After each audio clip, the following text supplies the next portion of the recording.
The small town of Gurkha in western Nepal has given its name to the soldiers of the famous Gurkha regiments. Nepal is a long, narrow land of rugged hills stretching more than 500 miles between India and Tibet. Until a few years ago, it was closed to all foreign travelers, and even today, many of its people have never seen Europeans. Last year, an expedition led by Professor Heimendorf, an anthropologist of London University, set out to study the inhabitants of some of the remoter parts of Nepal and to visit the Gurkha soldiers in their villages. He and his wife were the only two Europeans in the party. There are no roads as we know them, no railways. Everything needed for months of marching has to be carried on the backs of porters. For days on end, the track winds through terraced rice fields, dry and parched during the early months of the year.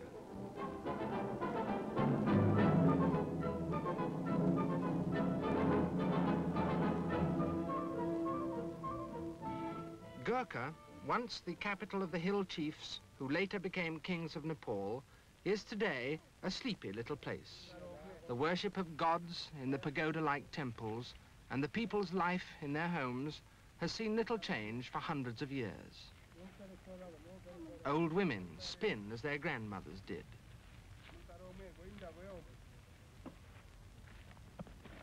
And one of the few mechanical contrivances is a tilt hammer for pounding grain.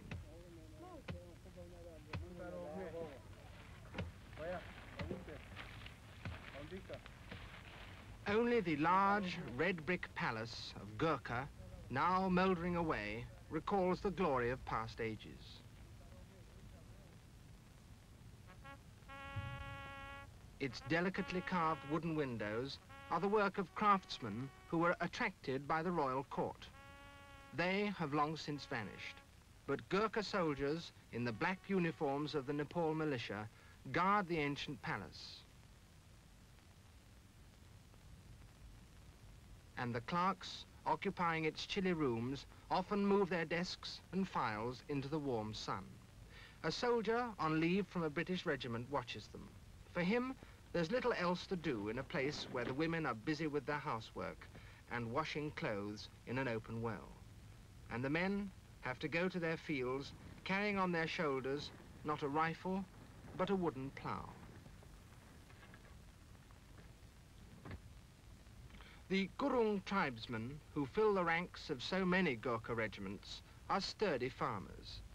In a land devoid of level ground, they score terraced fields out of the steep hill slopes and work the stony ground with their light wooden plough.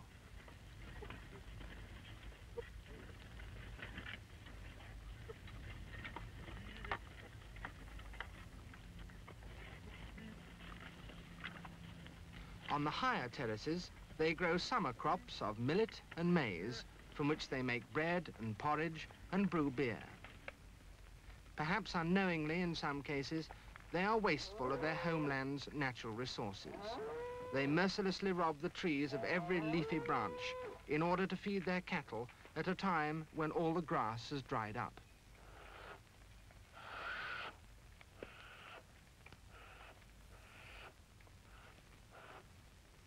The Gurungs keep large flocks of sheep for wool and meat. In the winter, these flocks remain in the lower valleys, where they graze on the rice stubble. But when spring comes, the shepherds move with them to the higher pastures.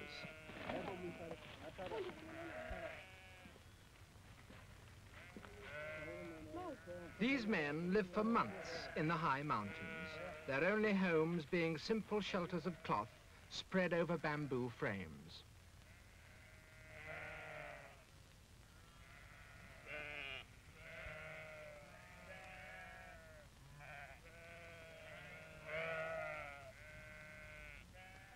On feast days, all the people congregate in the villages. During 1 month of the year, a strange ritual takes place when parties of girls work themselves up into a religious trance. They are then believed to be possessed by a spirit, a goddess.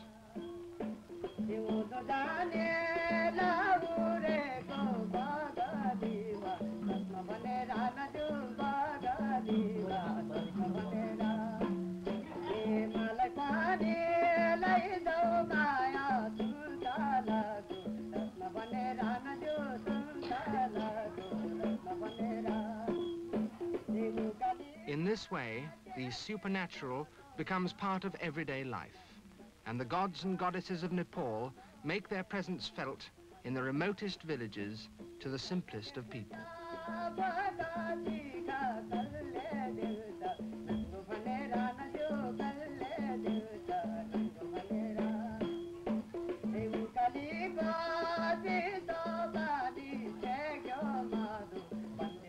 A feast follows the dance. It is served in the open on a stone-paved terrace. Men who have dined for years in a regimental mess, who've tried Chinese food in Hong Kong and drunk wine in Italian restaurants, now sit happily on the floor and enjoy a simple meal of rice and heavily spiced sauce. They have known the world of the machine age, but they return quite contentedly to the simple, hard life of hill peasants. What a Gurkha soldier has learned during his service in the British Army, he cannot employ in his home. He may have been a lorry driver, but in a country without roads or any source of power, his mechanical knowledge is useless. Yet these veterans return to their mountain homes without becoming misfits. They seldom attain or even appear to wish for positions of real leadership. From the hill villages of the Gurungs, within sight of the lofty Annapurna range, the expedition turns east towards Kathmandu. As one approaches Nepal's capital, foot traffic increases. Thousands of porters carrying foodstuffs and live poultry converge on the city. In the late morning, Heimendorf and his party stop to cook a meal which must sustain them until evening. In 3 days' time, they will reach the great town of Kathmandu.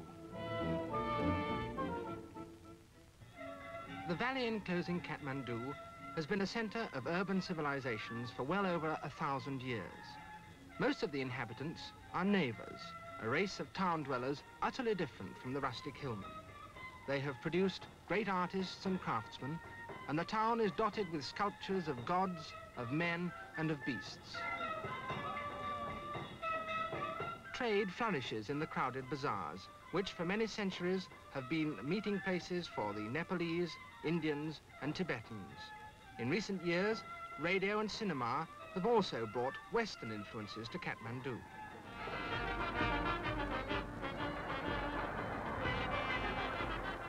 The genius of the Navas, a gay, artistic, and excitable people, expresses itself best in the great festivals in honor of their gods. These feasts reach a climax in multitudinous processions when the images of gods are carried from square to square under ornate umbrellas, and idols inhabiting separate temples are made to meet, surrounded by surging crowds of worshippers. Under each twirling umbrella is the precious gilt image of a god carried on the shoulders of worshippers who are whipped into a trance-like frenzy by the beating of drums and the mad shouting of the multitude. Most of the spectators are women. No woman dares to mingle with a throng of excited men, but all the girls want to watch.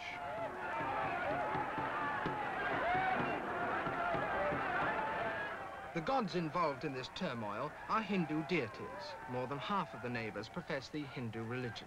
The others are Buddhists, but they too join in the excitement of the Hindu festivals and pay homage to the great Hindu gods of the Kathmandu Valley.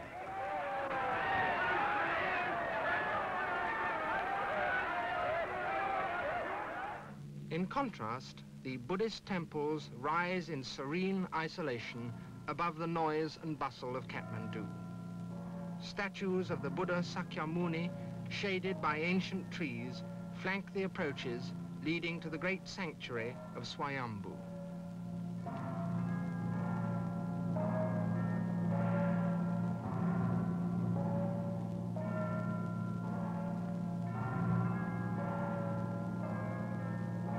Eyes painted in black, red, and white on the pinnacle of the shrine look down upon the stream of pilgrims coming from distant valleys on Nepal's northern border. Many are ragged figures, but all are eager to acquire religious merit by turning the metal prayer wheels and walking at least 3 times around the great shrine.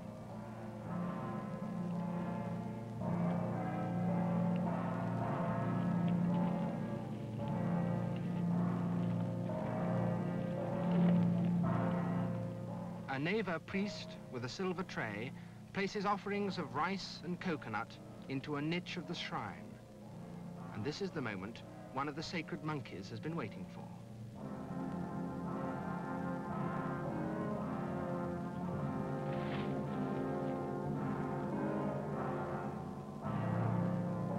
Two Buddhist deities watch, indifferent to the monkey's theft.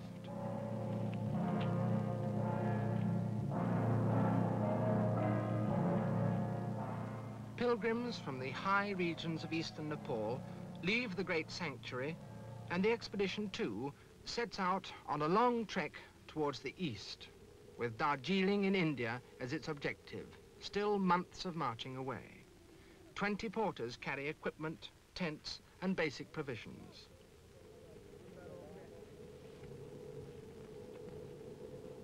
At the end of a day's march, the tents are pitched near a village. It's a settlement of the Tamang tribe of hillmen, lying 3 days' journey east of Kathmandu.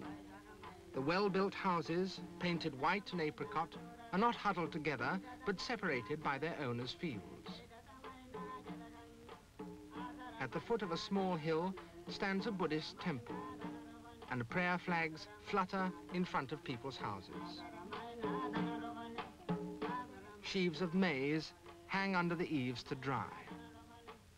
Men gather to gossip beneath a holy flag with Buddhist prayers printed on it. The village is the home of several artists, and an old lama explains the meaning of one of the religious paintings.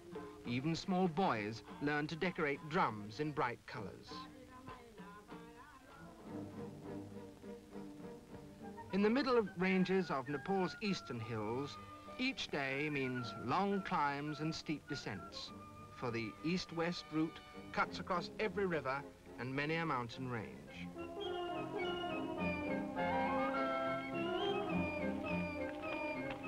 Villages are tiny and far between, but now and then the travelers pass a small temple.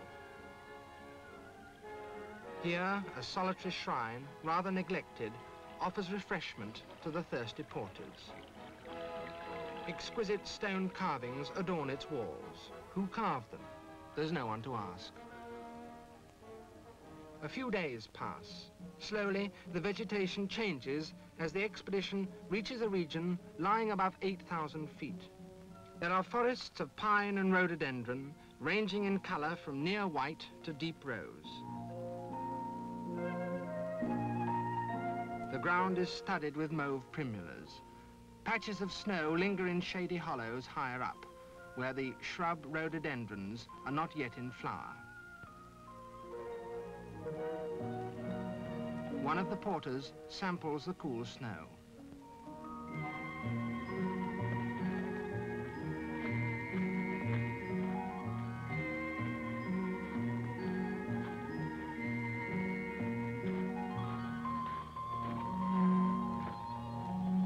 Mrs. Heimendorf has been on many similar expeditions and finds little difficulty in marching at 12,000 feet. Through dense pine and rhododendron forest, the path drops into the wide, open valley of Solu. At an altitude of nearly 10,000 feet, large and prosperous Sherpa villages stand amidst cultivated fields. The inhabitants are the people who have helped so many expeditions to attack Mount Everest. At some distance from the village, surrounded by fields, is a Buddhist monument, a stupa commemorating a great lama. A freestanding stone gateway marks the entrance to the village.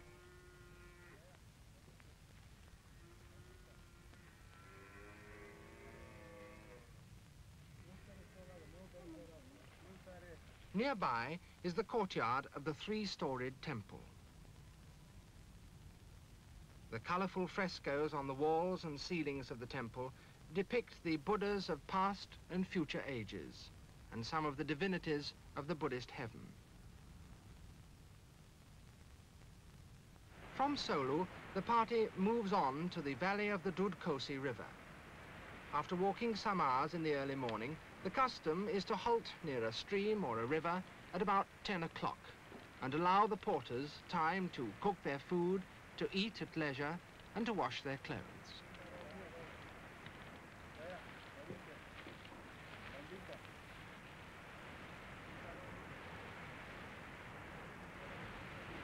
The Dud Kosi is crossed by a rickety bridge of logs, which every year is washed away during the monsoon and replaced when the river subsides. Turning north, they spent several days moving, travelling through a narrow gorge where inscriptions of Tibetan prayers are carved on rock, especially the famous repeated prayer, Om Mani Padme Hum, Om Mani Padme Hum. A last steep climb leads from the narrow gorge up to the large village of Namche Bazaar, a Sherpa settlement built onto a steep hillside. Behind are the snow peaks of the Himalayas. Here, the party is among friends, familiar from a previous expedition. And when they continue their journey to Darjeeling, the Heimendorfs are given a tremendous send-off, with perhaps more than just one for the road. Leave-taking among Sherpas is an occasion for large quantities of liquor and beer to be pressed on the travellers, and wishes for a safe journey are accompanied by the presentation of white ceremonial scarves.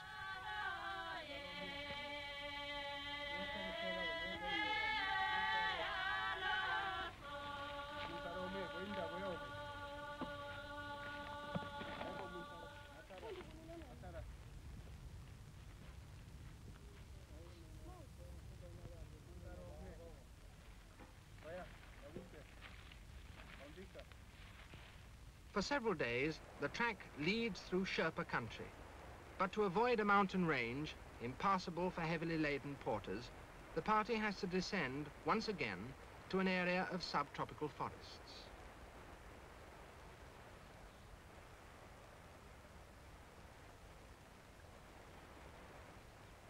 Here, lush and leafy vegetation with curtains of lianas and climbing plants covers every inch of the mountainside. This country is remote from all communications, and many of the villages have never been visited by Europeans. Their inhabitants belong to the Rai tribe, a Mongoloid people living in a world that has remained unchanged for hundreds of years. After weeks in country too high to grow food of any kind, it was pleasant to be surrounded by banana and orange trees.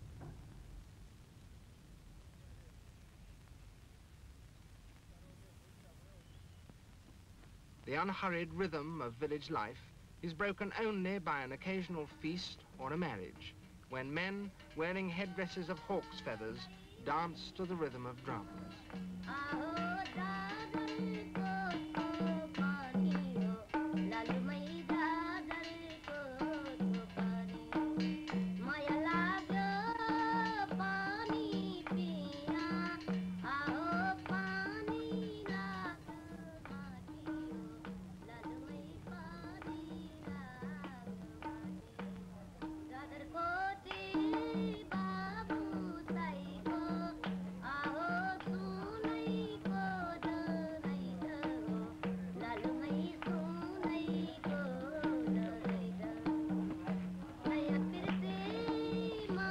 The bridegroom, a boy of 13, clothed in white, is carried from his house and placed onto an improvised hammock.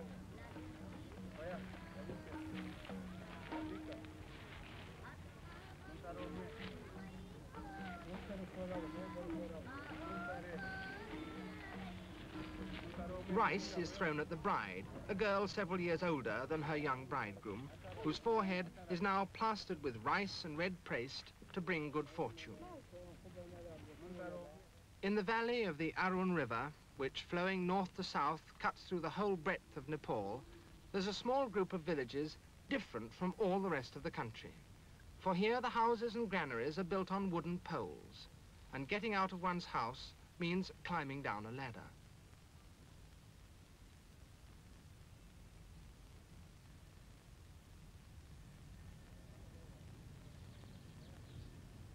Women weave homespun cloth.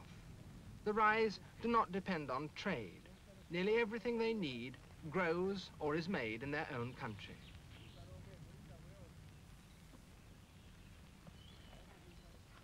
Farther upstream, the Arun Valley narrows, but there seems to be no way of getting over to the east bank of the river. A single rope spanning the river serves the local people as a bridge, but for those unused to acrobatics, it would have been foolhardy to attempt such a crossing. In any case, the loads could hardly have been got from one bank to another in this way.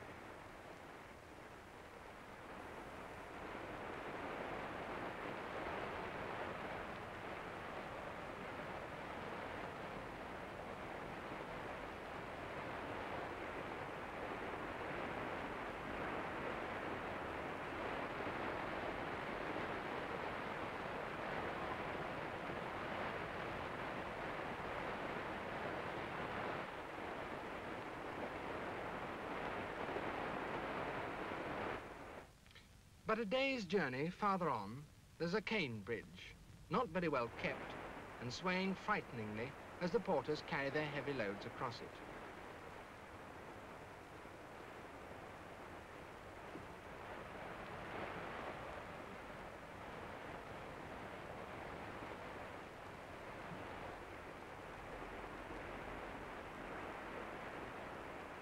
Such bridges are used until they finally break, and then a new bridge is built of cane and bamboo.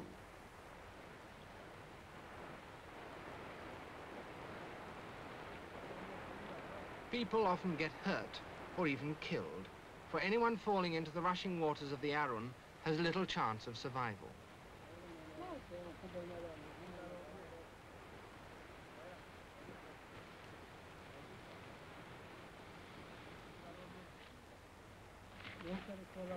Even Mrs. Heimendorf finds it best to take her boots off.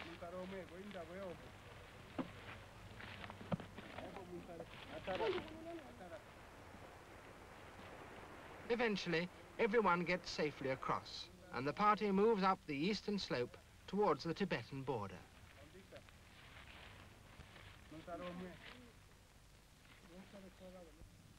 The first people they meet describe themselves as Khar Bhotias. They, and in fact the whole population on both sides of the Arun Gorge, seem to be a mixture of a local tribe and immigrant Tibetans. Their huddled villages are not so well planned and spaced out as the Sherpa ones. Women are busy with the harvest of a small variety of millet. This is their main crop. There's more than enough to eat as well as to use for brewing beer. At this time of the year, they and the children spend most of their days in the harvest fields. They cut off the ears of grain with small sickles, and once the basket is full, it is taken straight to the thrashing floor.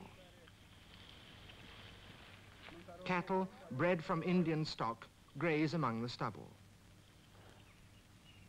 Buddhist monuments stand alongside the village paths, but Buddhism and an older tribal religion are here mixed up, and the men who describe themselves as lamas are really spirit callers and priests of local gods. Bejeweled women are waiting for a harvest dance to begin.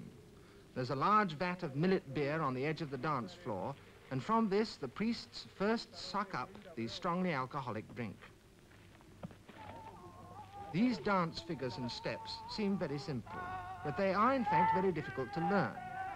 The people play no musical instruments, but accompany their dances with chants.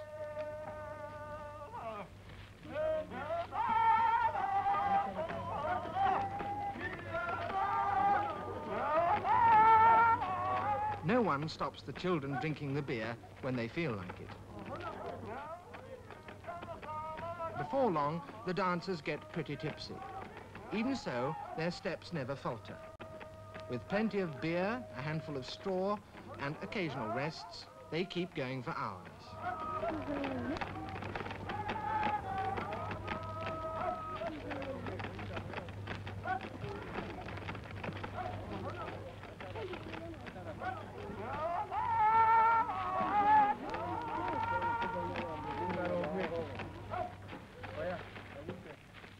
Deep gorges separate this village from Tudam, the last settlement on Nepalese soil before the Tibetan frontier.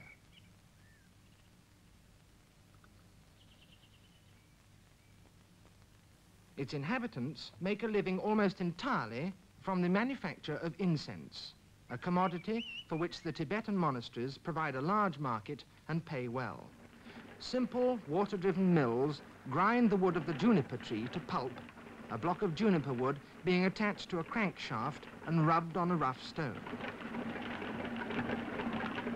This pulp is then dried and sold to Tibetan traders who fetch it with caravans of yaks. Traders come with unladen beasts and pay for the juniper pulp in coin. Then, heavily loaded, the caravans return to Tibet.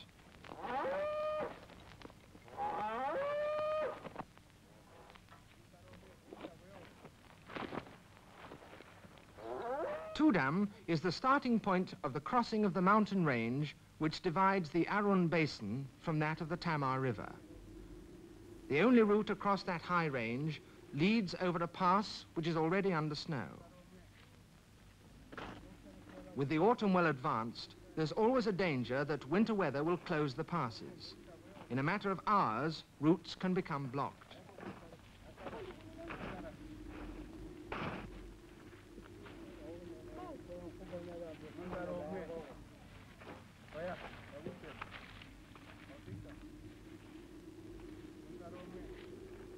The men hired at Tudam as porters and guides were proving unreliable. Suddenly, they refused to advance.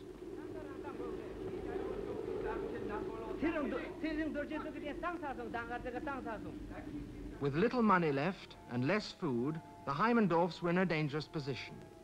But the promise of treble pay eventually swayed the Tudam men, and they decided to take the risk.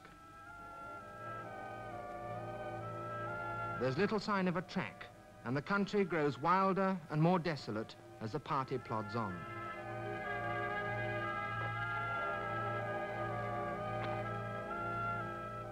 Ice pinnacles stand to left and right, and the air becomes bitterly cold. It isn't difficult to get lost in this wilderness of ice and rock, and every hour counts. Nobody, not even the porters and guides, is certain of the track.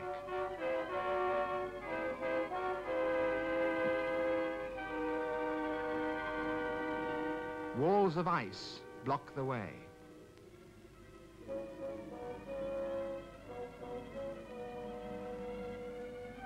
When they do get through, they face an even more dangerous obstacle.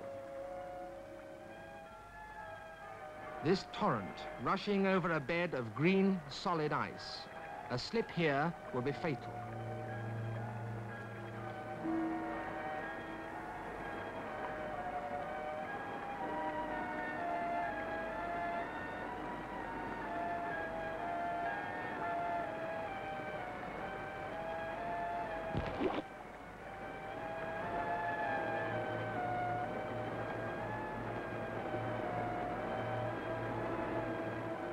There's a great sense of relief as they make camp that night.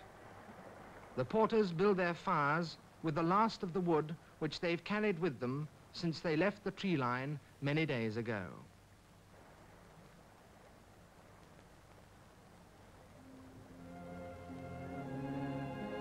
Ahead lies the easy valley of the Tamar River and the route to Darjeeling and India. The journey across the length of Nepal is at its end.